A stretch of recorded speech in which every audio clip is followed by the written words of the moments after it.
ঘরে বানানো এই তেল দিয়ে খুব সহজেই তোমরা পাকা চুল কালো করে নিতে পারবে। চুল কিন্তু সহজে পাকবে না। যাদের প্রিম্যাচিওর হেয়ার গ্রে হয়ে যাচ্ছে, পেকে যাচ্ছে তাড়াতাড়ি, তাদের চুল কিন্তু পাকবে না, কালো থাকবে এবং কোনো দিন ডাই বা কালার লাগাতেই হবে না।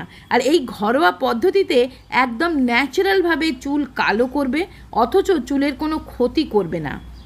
এটা কিন্তু কেবল চুল কালোই করবে না, চুলের গোড়া মজবুত করবে, চুলে চমক আনবে, চুল পড়া বন্ধ করবে। এগুলো কিন্তু সবই এই তেলে করবে। তবে স্টেপ বাই স্টেপ আমি দেখাবো, একটা স্টেপের পর আরেকটা স্টেপ কিভাবে করছি সেগুলো খেয়াল করবে। আগে করব হেয়ার অয়েলিং, তারপরে কিভাবে শ্যাম্পু করব এবং কিভাবে আমি ডাই বানিয়ে মাথায় লাগাবো একদম ন্যাচারাল হেয়ার কালার। তো দেখো, তার জন্য আমার 3টে জিনিস লাগবে। 1 নম্বর হচ্ছে কালো জিরা।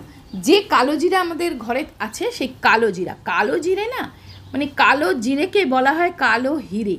কালো জিরা চুল স্ট্রং করে, চুলের গোড়া মজবুত করে, চুলকে কালো করে, ঘন করে। নিলাম 1 চামচ কালো জিরে, নিয়েছি দেখো 1 চামচ হলুদ, রান্নার হলুদ 1 চামচ, আর এটা নিলাম আমি 1 চামচ আমলা পাউডার। আমরা জানি আমলা পাউডার কি করে, চুলকে স্ট্রং তো বানায়, চুলকে শাইনি করে, হেলদি করে, চুলকে সিল্কি করে, তাই তো। তো সবার প্রথম কি করছি, কালো জিরাটাকে আমি ভালো করে মিক্সার গ্রাইন্ডারে মিক্স করে নিচ্ছি, এটা পাউডার বানিয়ে নিচ্ছি, কালো জিরের পাউডার। তো দেখো, বড় চামচের 1 চামচ কালো জিরে আমি পাউডার বানিয়ে নিলাম। এবারে নেক্সট স্টেপ আমি চলে গেছি। দেখো, আমি চুলায় একটা কড়াই বসিয়েছি, কড়াইটা লোহার হলে খুব ভালো হয়।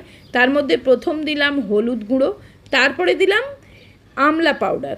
এবার এই দুটোকে খুব ভালো করে আমি ড্রাই রোস্ট করছি। দেখো, হালকা আঁচে কিন্তু আমি এটাকে সেঁকে নিচ্ছি, খুব একদম গ্যাস সিম করে। আমি দেখো গ্যাসটা জ্বালিয়েছি, আবার কড়াটা খুব বেশি গরম হয়ে গেছিলো, ওই জন্য অফ করে দিয়েছিলাম। আবার দেখো গ্যাসটা একদম কমিয়ে, মানে আগুনটা একদম কমিয়ে হালকা আঁচে একদম আমি আস্তে আস্তে এটাকে আমি ড্রাই রোস্ট করব।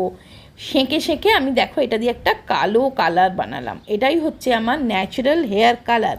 একবার করে দেখো, একবার ট্রাই না করলে কিন্তু বুঝতে পারবে না। এটা তোমার চুলের কোনো রকম ক্ষতি করবে না। ডাই বা হেয়ার কালার কিন্তু চুলকে খুব তাড়াতাড়ি নষ্ট করে দেয়, ফ্রিজি করে দেয় এবং পাকা চুলকে খুব তাড়াতাড়ি আরও বাড়িয়ে দেয়। একটা পাকা চুল থেকে 10টা পাকা চুল করে দেয় এই হেয়ার ডাই।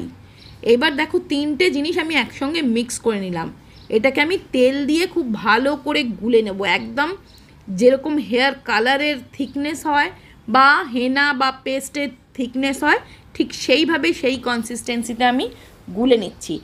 তবে দেখো, যদি আমার বয়স হয়ে গিয়ে থাকে 70 বছর 75 বছর, তাহলে কিন্তু মানে প্রিম্যাচিওর যে কালো হয়, মানে চুলটা যে পেকে যায়, সেটা কিন্তু চট করে কালো হতে চায় না। আর এটা যদি তোমরা রেগুলার ব্যবহার করো, তোমাদের চুল কিন্তু আর চুল পাকা বাড়বে না, হবে ঘন হবে, লম্বা হবে খুব তাড়াতাড়ি, আর চুল পড়বে না, আর নতুন চুল অবশ্যই গজাবে। তো এবার দেখো, হেয়ার অয়েলিং করার পর অন্তত 2 ঘন্টা অপেক্ষা করার পর আমি দেখো শ্যাম্পু করে নেবে ভালোভাবে। কোনো মাইল্ড শ্যাম্পু দিয়ে চুলটা প্রথম শ্যাম্পু করে নেবে, তারপরে চুলটা যখন শুকিয়ে যাবে বা আগের দিন শ্যাম্পু করে রেখে পরের দিন এই হেয়ার কালারটা বানিয়ে সম্পূর্ণ হেয়ারে অ্যাপ্লাই করতে হবে, পুরো মাথা থেকে গোড়া। এটা স্কাল্পে লাগলেও তোমার ক্ষতি নেই, এটা কোনো কেমিক্যালযুক্ত বাজারের ডাই নয়, এটা একদম ন্যাচারাল ঘরোয়া একটা কালার তেল, যেটা তোমার চুলকে কিন্তু স্ট্রং, শাইনি, একটা হেলদি করবে, কোনো রকম ক্ষতি করবে না।